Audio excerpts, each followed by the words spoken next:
ज्यांना मी टीव्ही मध्ये बघितलं एवढा वर्ष, ज्यांना मी एक आयडलाइज केलंय, मे बी MS धोनी असेल, विराट कोहली असेल, एवढे मोठे स्टार्स आहेत, त्यांना जेव्हा मी ऍक्च्युअली जाऊन त्यांच्याशी बोललो, विराट कोहलीशी जेव्हा मी बोललो माइंडसेट बद्दल, तर मी तेच म्हटलं होतं की तुम्ही कसं कोपअप करता किंवा तुम्ही एवढी वर्ष ती कसं सस्टेन करत आला, तुम्ही कसे एवढे कन्सिस्टंट तुम्ही कसे आहात या लेवलवरती.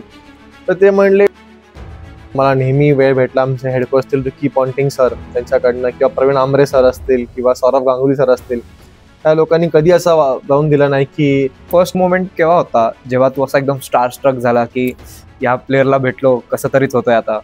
इट वॉज ऑब्व्हियसली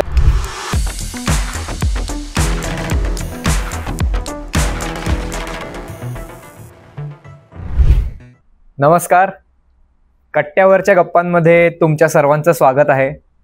आज कट्ट्यावर गप्पा मारायला आलेला आहे विकी ओस्तवाल. विकी, खूप स्वागत आहे तुझं. थँक्यू. तुझा प्रवास खूपच छान झालेला आहे. म्हणजे अंडर-19 वर्ल्ड कप विक्ट्री असो किंवा IPL मध्ये गेला आहेस तू.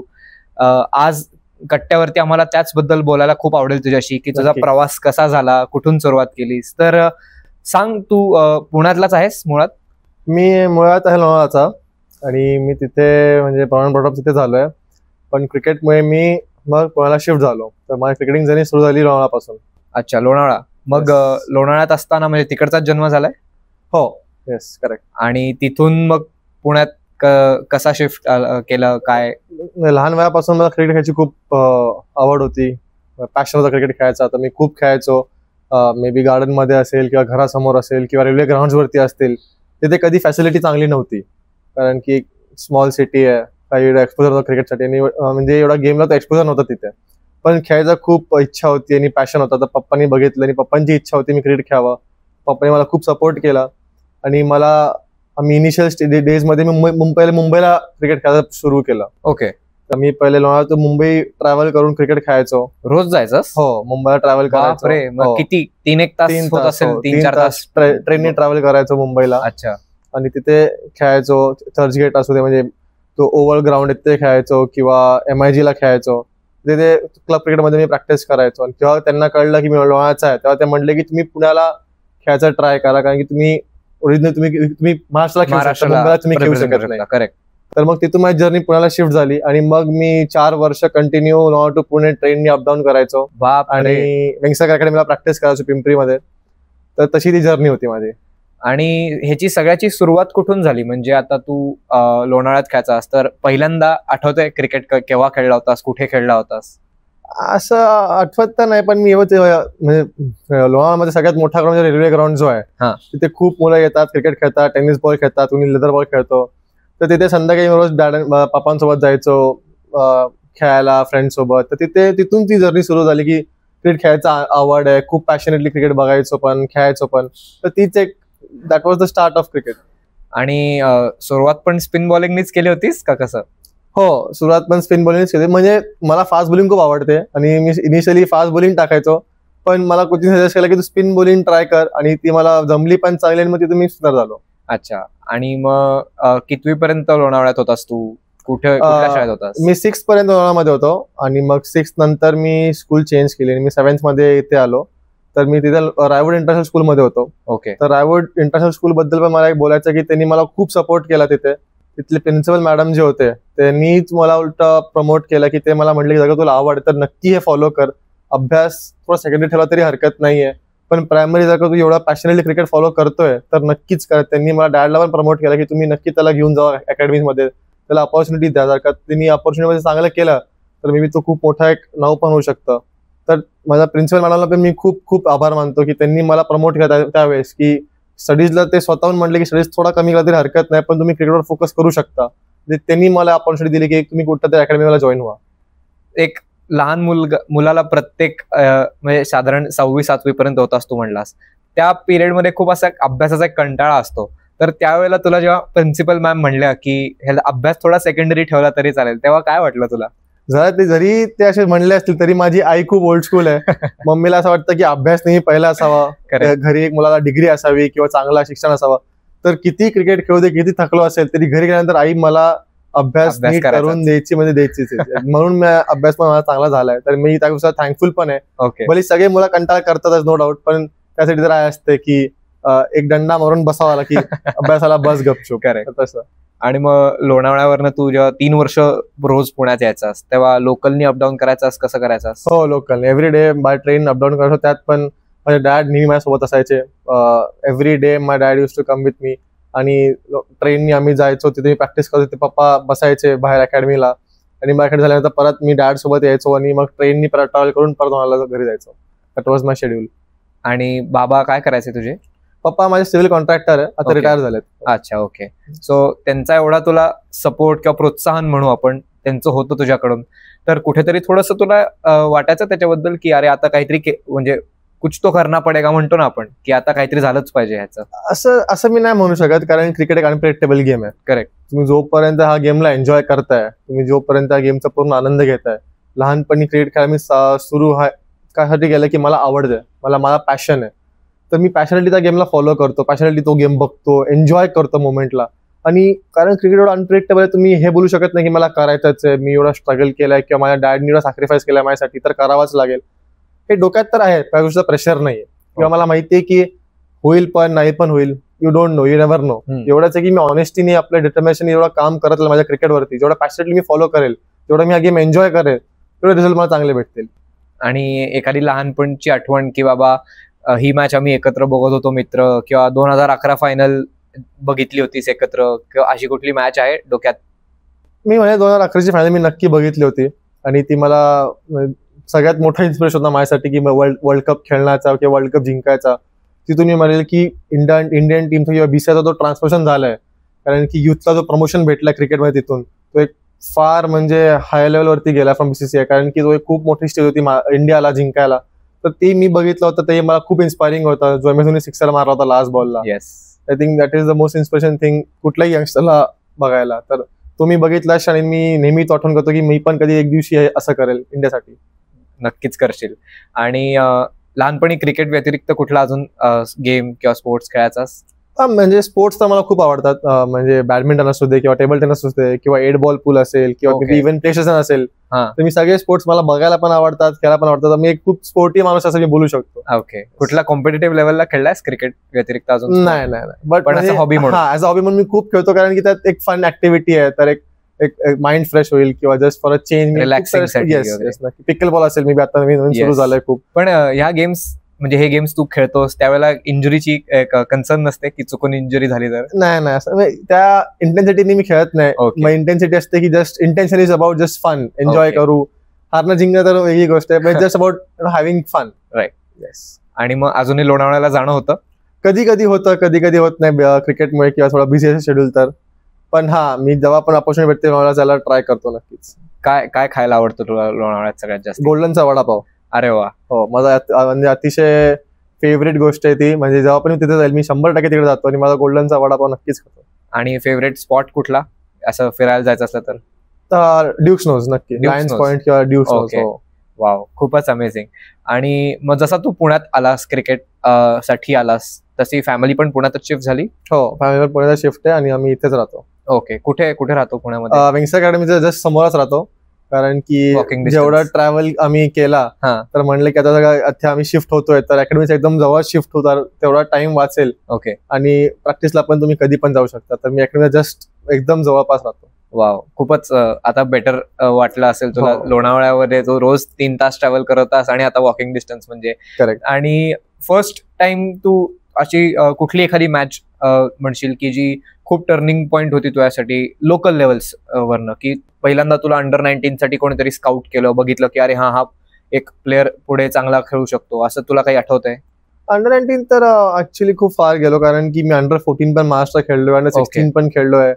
तर आय थिंक जी जर्नी होती 14 रिप्रेझेंट करणं, under 14 Maharashtra, then under 16 represent करणं, देन अंडर 19 खेळणं, तर ती स्टेप बाय स्टेप मी खेळत गेलो. अंडर 16 मी नॅशनल लेवल पण खेळलोय, एनसीए खेळलोय, ते 2 वर्ष मी एनसीए खेळलोय. तर आय थिंक त्या प्रोसेस मधनच मी गेलोय. आणि मग शेवटी जेव्हा माझा वर्ल्ड कप येत होता, तेव्हा मी चांगला परफॉर्मन्स करणार 19 मध्ये, आणि तिथून मग मला सिलेक्टर्स लोकांनी पिक करतात. ती अशी जर्नी होती. इट वॉज नॉट की अंडर 19 मध्ये मी डिरेक्टली येऊन परफॉर्मन्स करून आला. तर 14, 16, 19 खेळत तो एक्सपिरियन्स गेन करत मी अंडर 19 इंडिया खेळलो. ओके. आणि ह्याच्यात तू फक्त वेंगसरकर अकॅडमी मध्येच खेळलास का अजून कुठे खेळला होता? अकॅडमी मध्येच खेळलो मी. ओके. अजून कोणी तिथले तुझे टीममेट्स जे आता सुद्धा आहेत तुझ्यासोबत? आता खूप आहेत. आता जसं ओम भोसले किंवा पवन शाह आहे किंवा सोहन जमाले, हे सगळे MPL मध्ये चांगलं परफॉर्म करतायत. हे सगळे माझे वॅरॉकचे मित्र आहेत. किंवा सौरभ नवले, आता तो शिफ्ट झालाय केडेन्स मध्ये, पण तो पण केडेन्स मध्ये होता अगोदर. आता तो 17 वॉरियर्सचा कॅप्टन आहे. ते आम्ही सगळे खूप प्रॅक्टिस केली सोबत अकॅडमी मध्ये. अच्छा. आणि मग आता एवढे तुम्ही लहानपणापासून सगळे सोबत खेळताय, तर एक फ्रेंडली बँटर असतो का रे सगळ्यांच्या मध्ये? असतोच, कारण की बघा, तुम्ही किती सोबत जरी खेळलं तरी when you are against each other you are rivals. Yes. तर तुम्ही त्या गोष्टीला फ्रेंडली घेऊ शकत नाही. करेक्ट. कारण की you have to give all out for your team. आणि भले ते तुमचे मित्र जरी असतील तरी त्यावेळेस तुमची ती रायव्हलरी असते. आणि सगळ्यांच्या म्हणजे आम्ही एवढा वर्षासोबत खेळलो, तर ऑब्व्हियसली सगळ्यांचे माहित असतात काही गोष्टी, तर आम्ही खेळत असतो एकमेकांना. पण ती ऑन फील्ड रायव्हलरी असते म्हणजे असते. थोडंसं अंडर-19 वर्ल्ड कप बद्दल बोलूया आपण. तू गेलास आणि फर्स्ट मॅच मध्येच 5 विकेट्स घेतल्या. काय फिलिंग्स होते आणि त्या ड्रेसिंग रूम मधलं ऍटमॉस्फिअर सांग थोडंसं, किंवा त्यावेळेसचे जे टीममेट्स होते त्यांच्याशी अजून तुझे रिलेशन्स कसे आहेत? खूप चांगले आहेत, कारण की महाराष्ट्राचे आम्ही तिघे होतो. राज, वर्धन हंगरेकर, कौशल तांबे आणि मी, आम्ही तिघेही होतो. तर आमचा एक खूप चांगली बॉन्ड होते तिकडे जायला. आम्ही कॉन्फिडंट होतो की एकमेकांना, आम्ही माहित होतं की आमच्याकडे आमचे महाराष्ट्राचे प्लेयर्स पण आहेत तिकडे, तर काही झालं की आम्ही एकमेकांची बघत होतो. आणि ते सोडून पण आमचे जे 18 आम्ही होतो इंडियाचे, ते एवढे चांगले वेल जेल्ड होतो किंवा वेल बॉन्डेड होतो की आम्हाला कधी असं वाटलं नाही की कोण कुठल्या दुसऱ्या स्टेटचा आहे किंवा कोण दुसऱ्या सिटीचा आहे. आम्ही सगळे एवढा चांगला जलप झालतो की आम्ही वर्ल्ड कप मध्ये एकदम ईज मध्ये आम्ही तो वर्ल्ड कप खेळलो आणि जिंकलो पण. कारण की त्याच्या जस्ट अगोदर मी एशिया कप पण खेळलो होतो. तो एशिया कप पण आम्ही जिंकला होता आणि एशिया कप फायनल मध्ये मला मॅच भेटला होता, कारण की मी 3 विकेट्स खेळले होते. तर तो कॉन्फिडन्स मी जेव्हा कॅरी केला वर्ल्ड कप मध्ये, तर मला तो फर्स्ट मध्ये 5 भेटला. तर तशी ती जर्नी गेली आणि मला वर्ल्ड कप मध्ये पण खूप चांगला ऍटमॉस्फिअर भेटला आणि एन्व्हायरमेंट भेटला, कारण की आम्ही एशिया कप जिंकला, तर ती एक टीम बॉन्डिंग अजून चांगली झाली होती. आणि मग अंडर-19 जिंकून आल्यावरती, एशिया कप सुद्धा जिंकून आल्यावरती, जेव्हा परत स्टेट्ससाठी खेळायला लागलास, तेव्हा तू तिकडचे लर्निंग्स काय काय होते जे तू इथे वापरत होतास इकडच्या गेम्स मध्ये, तिकडच्या कोचेस कडून तुला मिळालेले? खूप लर्निंग होते, कारण की सगळ्यात मोठा लीग होता तो अंडर-19चा. इंटरनॅशनल स्टेज, वर्ल्ड स्टेज होता, वर्ल्ड कप. वेस्ट इंडिज मध्ये जाऊन खेळणं, थोडा बाहेरचे कंडिशन डिफरंट असतात, तर कशी आम्ही पटकन त्या कंडिशन मध्ये अडॅप्ट होऊ शकतो, कसे आम्ही सिनियर आमचे जे सपोर्ट स्टाफ होते, ऋषिकेश कानिटकर सर असेल किंवा सायराज भोवतुले सर असतील, त्यांच्याशी आम्ही बोलून कसे कंडिशन मध्ये कधी क्विकली अडॅप्ट होऊन लाईन लेन मध्ये चेंज करून किंवा बॅटिंग मध्ये काही शॉट्स चेंज करून आम्ही कसं या विकेटवर कसा सक्सेसफुल होऊ शकतो, या गोष्टीची नेहमी मी चर्चा करायचो. आणि तीच एक प्रो क्रिकेटिंग टिप ज्याला म्हणतात, की कसा तुम्ही एक स्टेप अहेड राहू शकता गेमच्या, की जिथे पण मॅच खेळताय तुम्ही तिथले कंडिशन्स बघा, अडॅप्ट करा लवकर आणि लवकर आपला गेम त्याप्रमाणे ऍडजस्ट करायचा ट्राय करा. तर ती गोष्टी मी शिकलो आणि मी नेहमी तो जो एक मोटो आहे तो मी डोमेस्टिक मध्ये अप्लाय करायचा प्रयत्न करतो. आणि आता तू मगाशी म्हणलास तसं की राज असेल किंवा कौशल असेल, हे सुद्धा तुझ्यासोबत तिथे होते, तर ते तेव्हा जसे होते अजूनही तसेच आहेत का रे? नक्की. आम्ही जसं मी म्हटलं, मी अंडर-14 सोबत, मी, राज आणि कौशल, मी तिघे अंडर-14 पासून महाराष्ट्रात रिप्रेझेंट करतोय. ओके. मला वाटतं आम्ही ऑलमोस्ट प्रत्येक वर्ष आम्ही एकमेकांसोबत, आम्ही तिघे सेम एज आहोत, तर आम्ही नेहमी अंडर-14, 16, 19 वेस्ट झोन नॅशनल आम्ही सोबत खेळलोय. तर मी एवढ्या वर्षापासून आमची जी मित्रता आहे ती एक बॉन्डिंग मध्ये होऊनच जाते, कारण की लहान वयापासून आम्ही एकमेकांना बघत आलो, आम्ही एकमेकांसोबत खेळलोय, अगेन्स्ट पण खेळलोय. तर ती एक बॉन्डिंग जी असते ती नेहमी छान असते. आता पण तशीच आणि पुढे पण तशीच राहूया ही माझी इच्छा आहे. आणि मग त्या वर्ल्ड कप बद्दल एखादा किस्सा काही आठवतोय आम्हाला जो सांगशील, जो पडद्या मागचा होता ऑफकोर्स, कारण तो सगळ्यांना माहिती नसतो, काही ड्रेसिंग रूम मध्ये झालेला, हॉटेलवर झालेला एखादा किस्सा? असा किस्से तर भरपूर आहेत, पण आता मला आठवत नाहीये काही. पण एखादी छोटी गोष्ट तू विसरणार नाहीस कधीच त्या वर्ल्ड कपला झालेली? न विसरणार गोष्ट म्हणजे आम्ही जेव्हा तो वर्ल्ड कप उचलला होता, that was the most of the field मी म्हणेल. आम्ही जेव्हा बीचेसवर फिरायचो, म्हणजे कारण वेस्ट इंडिज मध्ये आम्ही होतो, तर आम्ही जेव्हा आम्हाला जो रिसॉर्ट होता तेव्हा आमचे एक सेपरेट आम्हाला बीच होता, तर तिथे आम्ही कायकिंग करायचो किंवा बोटिंग करायचो. तर मी सगळे 10-15 लोक जी मस्ती करायचो ती म्हणजे अशी होती की इट्स अनफॉरगेटेबल, कारण की आम्ही सगळे अंडर-19 होतो. फर्स्ट टाइम आउट ऑफ इंडियाला, म्हणजे खूप सारे, म्हणजे माझ्यासाठी first time out of India होता आणि दुसऱ्या कंट्रीमध्ये जाऊन फिरणं, आपल्या लोकांशी मस्ती करणं, दॅट इज समथिंग अनफॉरगेटेबल. तर कायक करणं किंवा वॉटर स्पोर्ट्स खेळणं, ते खूप फन गोष्टी त्यांच्यासाठी. आणि आता ह्या ऍक्टिव्हिटीज वगैरे तुम्ही करता, ह्या ऑफकोर्स सगळे वेगळ्या वेगळ्या स्टेट्स मधनं आलेले असतात आणि बरेचदा असं होतं की बऱ्याचदा तुम्ही तेव्हा पहिल्यांदा एकत्र खेळत असता. तर ह्या ऍक्टिव्हिटीज वगैरे ह्या किती इम्पॉर्टंट ठरतात रे टीम बॉन्डिंगसाठी किंवा एकमेकांना ओळखून घेण्यासाठी? असं नक्की. इव्हन आमचे जे कोचिंग स्टाफ होते त्यांनी पण असे खूप काही गोष्टी कधी कधी केल्या होत्या की सोबत सगळ्यांना घेऊन एक छोटी ऍक्टिव्हिटी करा किंवा एक छोटासा गेम खेळा, ज्यात सगळे मिक्सअप होऊन एकमेकांना अगेन्स्ट खेळतात, तर त्या टीम बॉन्डिंग होते, एकमेकांना आपण cheer करतो, समोरच्यांना आपण थोडा त्यांचा पाय खेचायचा प्रयत्न करतो की ते हारावेत म्हणून आणि Yes. आम्ही जिंकावं. तर त्या सगळ्या गोष्टीत आम्हाला हे कळत नाही की कोण कुठल्या राज्याचा आहे किंवा कोण कुठल्या स्टेटचा आहे. करेक्ट. एक असतं की आम्हाला फक्त जिंकायचं ॲज अ होल टीम. तर मग महाराष्ट्राचा असू दे किंवा हिमाचलचा असू दे किंवा दिल्लीचा असू दे, फरक पडत नाही. तर ह्या गोष्टींनी खूप फरक पडतो आणि हीच जी टीम बॉन्डिंग असते ती फील्डवर पण दिसते. थोडं IPL बद्दल बोलू आपण. पहिल्यांदा जेव्हा गेलास तू दिल्ली कॅपिटल्समध्ये, ऑप्शनच्या वेळेस कुठे होतास? मी ऑप्शनच्या वेळेस आम्ही कोविडमुळे आम्ही क्वारंटीन होतो. मी रणजी ट्रॉफी टीमला जस्ट जॉईन केला होता. तर तेव्हा आम्हाला क्वारंटीन होता कारण कोविड होता. तर क्वारंटीन मध्ये आम्हाला सेपरेट फक्त राहायचं होतं. तर पूर्ण दिवस मी टीव्ही समोर बसलेलो आणि खूप नर्वस होतो कारण की होणार नाही होणार, होणार नाही होणार. त्यात मी फर्स्ट राऊंड मध्ये अनसोल्ड होतो. येस. तर अजून मी नर्वस झालो की अरे आता होणार की नाही, कारण की परफॉर्मन्स मी चांगला केला होता वर्ल्ड कप मध्ये आणि मला अशी होप होती may be some team will pick me. तर फर्स्ट राऊंड अनसोल्ड गेल्यानंतर मला झोप पण लागत नव्हती, जीवन पण जात नव्हतं, मी खूप नर्वस होतो तेव्हा राईट. की होणार नव्हतं. मग सेकंड राऊंड मध्ये मला जेव्हा पिक केलं तेव्हा मला खूप चांगलं वाटलं, खूप बरं वाटलं, खूप चांगला झोप आली मला आणि आय फील व्हेरी ग्रेटफुल की मी त्या DC सारख्या फ्रँचायझी मध्ये गेलो, तिथे खूप शिकायला पण भेटलं मला. All in all it was a great experience. तेव्हा त्याच्या आधी तू ट्रायल्स दिले होतेस का हे अंडर 19 बेस्ड वरती झालं सिलेक्शन? नाही, अंडर 19 बेस्ट मध्ये झालं सिलेक्शन कारण Okay. की आम्हाला वेळच भेटला नव्हता. अच्छा. फुल टाइम अंडर 19 मध्ये बिझी होतो आणि जसा अंडर 19 संपला तसेच ऑप्शन होते. ओके. तर आम्हाला अजिबात एक म्हणजे दिवस भेटला म्हणजे असा काही चान्स नाही मिळाला. ओके. अँड IPL मध्ये तू गेलास तेव्हा खेळायला तुला चान्स मिळाला नाही, पण तुला बाकीच्या टीम मेंबर्स सोबत, कोचिंग स्टाफ सोबत बराच टाइम मिळाला. 2-3 सीझन्स तू दिल्ली कॅपिटल्स मध्ये होता. तर तो तुझा अनुभव कसा होता आणि तिथल्या कोचेस कडनं बेसिकली तुला किती टाइम मिळत होता त्या कोचेस कडून? नाही, मी DCचा खूप आभार मानतो कारण की त्यांनी मला खूप काही क्रिकेट शिकवलं, क्रिकेट बद्दल शिकवलं. मे बी बॉलिंग असेल, बॅटिंग असेल किंवा ऑरिजिनल क्रिकेट ऍस्पेक्ट असेल की तुम्ही कशा क्रिकेटमध्ये एक स्टेप अहेड राहू शकता गेमच्या. जी छोटी छोटी टिप्स असते T20 साठी की तुम्ही ऍज अ बॉलर तुम्ही कसं डॉट बॉल टाकू शकता जास्त किंवा तुम्ही कसे कमी रन देऊ शकता किंवा ऍज अ बॅटर तुम्ही कशा बॉलरला रीड करू शकता ही आणि ऑब्व्हियसली आमच्याकडे एवढे मोठे मोठे प्लेयर्स होते. May be like Rishabh Pant आमचा कॅप्टन होता, अक्षर पटेल असेल, डेव्हिड वॉर्नर असेल. तर एवढे मोठे जेव्हा स्टार होतात आमच्यासोबत तेव्हा ऑब्व्हियसली एक चांगलं वाटतं की यांच्यासोबत खेळणं, यांच्यासोबत एक्सपिरियन्स घेणं की हाऊ डू दे प्रिपेअर, ते कसे प्रिपरेशन करतात मॅचेससाठी किंवा ते मॅचेसमध्ये कसा परफॉर्म करतात.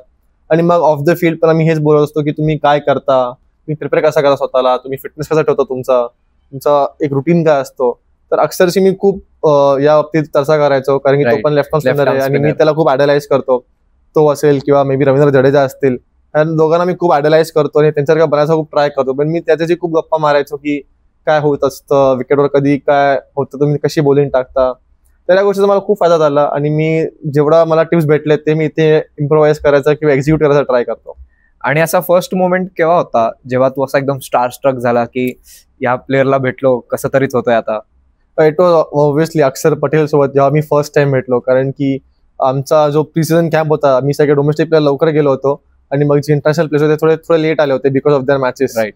तर जेव्हा अक्षर पटेल पहिल्यांदा आला तेव्हा मी त्याला एकदम म्हणजे असं ऑ मध्ये होतो की फायनली अक्षर पटेल इज आता मी त्याशी बोलेल, आता मी त्याशी बॉलिंग बघेल, ऍट लाईव्ह बॉलिंग बघेल, प्रॅक्टिस मध्ये बघेल तो काय करतो, कशी बॉलिंग टाकतो. तर मी त्याशी खूप इनिशियली खूप नर्वसली बोलायचो, एकदम घाबरून बोलायचो.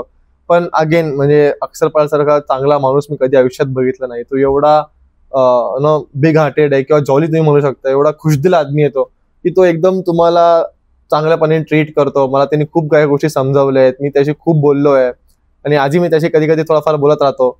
तर त्या गोष्टीचा मला खूप आनंद आहे आणि त्यांनी मला एवढा चांगला रिस्पॉन्स केला, त्या गोष्टीचा पण मला खूप प्राऊड आहे आणि मी खूप हॅपी आहे की अक्षर पटेल सारखा एक जेन्युइन लेफ्ट आर्म स्पिनर, जेवढा मोठा लेफ्ट आर्म स्पिनर त्याशिवाय मला एवढा वेळ काढायला भेटला. आणि जेव्हा तू नॉन प्लेइंग मध्ये होतास तेव्हा तिथे काय म्हणजे तू ग्राउंडवरती जायचास का हॉटेलमध्ये थांबायला लागायचं, कसं असतं IPL बद्दल? नाही, मी नेहमी इम्पॅक्ट, कारण की इम्पॅक्ट प्लेयर्स रूल होता, तर मी खूप मॅचेस इम्पॅक्ट प्लेयर्स नेहमी लिस्टमध्ये असायचो. तर मला कोचिंग स्टाफ बोलायचे की गरज लागली तर तू मे बी खेळू पण शकतो आज 11 मध्ये. तर खूप मी always I was use to be in the dugout. मी फील्डवर जायचो कधी फिल्डिंग करायला, और I use to help my players out with some drinks असतील किंवा टॉवल्स असतील. आणि मी नेहमी इम्पॅक्ट प्लेयर लिस्टमध्ये राहायचो. तर काही कधी झालं होतं की maybe I get a chance to play, पण ते झालं नाही अनफॉर्च्युनेटली. पण हा, I was always there in the reckoning. आणि जेव्हा मॅचच्या व्यतिरिक्त नेट सेशन्स असतात त्यावेळेला तुम्हाला कोचेस कडून कितपत टाइम मिळतो, की कारण का प्लेयर्स वरती जास्ती फोकस असतो जे रेग्युलरली 11 मध्ये असतात, जसं तू म्हणला इम्पॅक्ट प्लेअरच्या लिस्टमध्ये असायचाच, पण there must be a list की बाबा ही 13 लोक हे असतातच असतात, त्यांच्यावरती कोचिंग स्टाफ जास्ती फोकस करायचा का इतर लोकांवरती पण कोचिंग स्टाफ फोकस करायचा? नाही, असं मला अजिबात कधी वाटलं नाही. जेवढा मला पाहिजे तेवढा मला नेहमी वेळ भेटला. आमचे हेड कोच असतील रिकी पॉन्टिंग सर त्यांच्याकडनं, किंवा प्रवीण आमरे सर असतील, किंवा सौरभ गांगुली सर असतील, त्या लोकांनी कधी असं जाऊन दिलं नाही की तू मे बी खेळत नाही तर तुला मी वेळ देणार नाही, किंवा बॅटिंग देणार नाही, किंवा बॉलिंग देणार नाही. असं कधीच झालं नाहीये. मला जे पण शंका असतील किंवा मला विचारत असेल किंवा मला काय एक्स्ट्रा हवा असेल, मे बी एक्स्ट्रा बॉलिंग हवा असेल, एक्स्ट्रा बॅटिंग हवा असेल, मी फक्त जाऊन त्यांना जेव्हा पण बोलायचो ते मला म्हणायचे बिंदास तू नक्की करू शकतो, काही प्रॉब्लेम नाहीये. उलट ते मला नेहमी टिप्स द्यायचे की तू असं इम्प्रूव्ह करू शकतो, असं इम्प्रूव्ह करू शकतो, किंवा ऑफ सीझन मध्ये तू या गोष्टीवर इम्प्रूव्ह करू शकतो आणि नेक्स्ट अजून बेटर प्लेअर होऊन येऊ शकतो परत. तर या गोष्टी मला कधी शंका नाहीये किंवा काही असं कंप्लेंट्स नाहीयेत की मला वेळ भेटला नाही किंवा मला टाइम दिला नाहीये. मला नेहमी जे पाहिजे ते भेटलं आणि तेच हवा होता ऍज अ यंगस्टर, की एक गायडन्स भेटावा एवढा मोठ्या प्लेयर्स कडनं किंवा सपोर्ट स्टाफ कडनं, कोचेस कडनं. तर ते नेहमी भेटलं आणि मी खूप आनंदी होते त्या गोष्टीसाठी. आणि तिथे नेट्स मध्ये वगैरे सगळ्यात टफ कोण होता बॅटर ज्याला तू बॉलिंग करायचा? ऋषभ पंत. इव्हन डेव्हिड वॉर्नरहून टफ? हो, Rishabh Pant is probably the best. Okay, wow, this is amazing. आणि थोडंसं डोमेस्टिक कडे पण आपण बोलूया. डोमेस्टिक बद्दल फर्स्ट सीझन खेळलास, काय भावना होत्यात मनामध्ये खेळताना? मी जस्ट अंडर-19 नंतरच मी रणजी ट्रॉफी डेब्यू पण केला होता त्याच वर्षी 2022 ला. आणि सत्यजित बादशाहनी मला माझी कॅप दिली होती रणजी ट्रॉफीची. मला अजून आठवते तो मोमेंट, कारण की एक यंगस्टर मी जेव्हा लहान म्हणजे 14-16 ला होतो तेव्हा मी रणजी ट्रॉफी मॅचेस बघायला जायचो गहुंजेवरती, की मला पण एक दिवशी रणजी ट्रॉफी खेळायचं आहे महाराष्ट्रासाठी आणि एक चांगला फर्स्ट क्लास प्लेअर बनायचा आहे, महाराष्ट्राला सर्व्ह करायचा मला खूप वर्ष. आणि जेव्हा मला ती कॅप भेटली तेव्हा मला खूप अशी एक प्राऊड मोमेंट होता माझ्यासाठी, की मला जो हवा होता ती गोष्टी मी अचीव्ह केली आज. आणि इथून पुढे मी असं होप करेल की अजून 10 वर्ष महाराष्ट्राला सर्व्ह केलं रणजी ट्रॉफीमध्ये आणि एक चांगला फर्स्ट क्लास प्लेअर बनेल महाराष्ट्रासाठी. आणि मग थोडीशी गॅप पण पडली मध्ये, आणि त्यानंतर हितेश सुद्धा आता एक खूपच बऱ्यापैकी रेग्युलर झालेला आहे टीम मध्ये. तर सत्यजित असतोच, तर इथे कुठेतरी तुला कमी चान्स मिळाले असं म्हणण्यापेक्षा मी म्हणेन की एक ऑलवेज अ सेकंड चॉईस जर स्पिनर तुला जर कन्सिडर केला तर ह्या गोष्टीसाठी तू कसा कोप अप करतोस, की इतके रेग्युलर चान्सेस जर मिळत नसतील तर तू कसा या गोष्टींनी कोप अप करतोस? टू बी ऑनेस्ट मी या गोष्टी जास्त लक्ष देत नाही, कारण की माझ्याकडे एज आहे. मी आता आज 22 आहे, तर मी अंडर-23 पण खेळतोय महाराष्ट्रासाठी. 23 मध्ये या वर्षी मी इंडियामध्ये हायेस्ट विकेट टेकर होतो. मी 70 विकेट्स काढले या वर्षी या सीझन मध्ये. तर it's not about opportunity, it's about delivering. Cricket is a game of delivering. तुम्हाला अपॉर्च्युनिटीज भेटतील, कधी नाही भेटणार, कधी एकच भेटणार, कधी 2 भेटतील, कधी 10 भेटतील. It's about delivering. तुम्हाला एक भेटली, तुम्ही डिलिव्हर करायचा प्रयत्न करा. If you can deliver at 1, you can deliver at 10. Right. If you not deliver at 1, you can never deliver in 10. तरी मी असं वाटेल की मला जेवढे पण अपॉर्च्युनिटीज भेटतील इन फ्युचर मी माझा 100% याचा प्रयत्न करेल. आणि त्या गोष्टीवर मी कधी एवढा विचार करत नाही. मला जेव्हा पण भेटतील मी फक्त तेव्हा महाराष्ट्र जिंकण्याचा प्रयत्न करतो. आणि ही माझी इच्छा असते की मी कुठेही खेळू, मी महाराष्ट्र कसं जिंकू शकतो किंवा महाराष्ट्राला मी कसा हेल्प करू शकतो जिंकण्यासाठी, हा माझा नेहमी मोठो असतो. आणि शेवटचे 1-2 प्रश्न, की जर तू क्रिकेटर नसतास तर तुला काय व्हायला आवडलं असतं? मे बी इंजिनियर झालो असतो मी. आणि आहेच मी इंजिनियर ऍक्च्युली. पण जर का क्रिकेट नसतं खेळलो तर एक फुल टाइम इंजिनियर झालो असतो आणि एक लाईक माय डॅड म्हणजे मी इंजिनिअरिंग केली असते. मी मग त्या फील्डमध्ये परस्यू केलं असतं. आणि तुझा क्रिकेटिंग आयडल तू अक्षर पटेल म्हणलासच मगाशी, पण त्याच्या व्यतिरिक्त जेव्हा लहानपणी एकदम बघायचास तेव्हा कोणी वेगळं होतं? मी सचिन सरांना खूप आयडलाइज करायचो आणि त्यानंतर विराट कोहली आहे. पण सचिन सर आणि विराट कोहली हे खूप मोठे होते त्यासाठी, त्याला म्हणायचं गॉड ऑफ क्रिकेट. करेक्ट. तर सगळ्यांचे देव आहे सचिन सर. आणि मी सचिन सरांना खूप बघितलं, आयडलाइज केलं, कारण की त्याचा स्वभाव, त्यांचा क्रिकेट, त्यांचं म्हणून ते गॉड होते क्रिकेटचे. आम्ही सगळे त्यांना मानतो. तर he was the idol, he was my. कधी भेटलायस? सचिन कधी भेटला नाही. ओके. आणि मग IPL मध्ये विराट कोहली, MS धोनी यांना भेटला हो, तेव्हा तुला कसं वाटलं? मी अगेन स्टार होतो, मी एकदम ऑ मध्ये होतो की ज्यांना मी टीव्ही मध्ये बघितलं एवढं वर्ष, ज्यांना मी एक आयडलाइज केलंय, मे बी MS धोनी असेल, विराट कोहली असेल, एवढे मोठे स्टार्स आहेत, त्यांना जेव्हा मी ऍक्च्युअली जाऊन त्यांच्याशी बोललो, मी एकदम म्हणजे स्ट्रक होतो की इट्स फायनली हॅपनिंग, की it's like a dream come true. मी ज्या मोठ्या लेवलच्या आपल्यासाठी बोलता, तर एक ड्रीम कम ट्रू मोमेंट होता माझ्यासाठी. आणि बरेच यंगस्टर्स सुद्धा आता एव्हरी इयर आता खूपच जास्ती टीव्हीवरती पण दिसून येतं की सगळे यंगस्टर्स या सिनियर प्लेयर्सला भेटायला जातात, त्यांच्याशी बोलतात, आणि हे सिनियर प्लेयर्स सुद्धा आवर्जून वेळ देतात यंगस्टर्सला. तर असंही होत नाही की ते तासभर बोलतात, इट्स जस्ट की ते 5 मिनिटं बोलतील पण ते खूप इम्पॅक्ट सोडतात. तर असं तुला काही आठवतंय कुठल्या प्लेअरनी, कुठल्या कोचनी असं जस्ट 5 मिनिटाचंच इंटरॅक्शन किंवा 2 मिनिटाचं इंटरॅक्शन झालं असेल पण त्यांनी तुझ्यावरती खूप एक मोठा इम्पॅक्ट झाला? आय थिंक विराट कोहलीशी जेव्हा मी बोललो माइंडसेट बद्दल, कारण सगळेच तेवढा मेंटॅलिटी सगळ्यांना माहिती विराट कोहलीची मेंटॅलिटी काय आणि ते किती स्ट्रॉंग आहेत मेंटली. येस. तर मी तेच म्हणलं होतं की तुम्ही कसं कोपअप करता, किंवा तुम्ही एवढी वर्ष ती कसं सस्टेन करत आला, तुम्ही कसं एवढं कन्सिस्टंटली तुम्ही कसे एवढे कन्सिस्टंट तुम्ही कसे आहात या लेवलवरती. तर ते म्हणले इट्स अबाउट रुटीन. तुम्ही तुमचा एक रुटीन सेट करा, तुम्ही तो रुटीन तुम्ही कसा फॉलो करताय, दॅट मॅटर्स. तुम्ही किती डिसिप्लिन आहात त्या रुटीन मध्ये. काय असू दे, मी परफॉर्म करतोय तरी माझा सेम रुटीन आहे, मी परफॉर्म नाही करत तरी माझा सेम रुटीन आहे.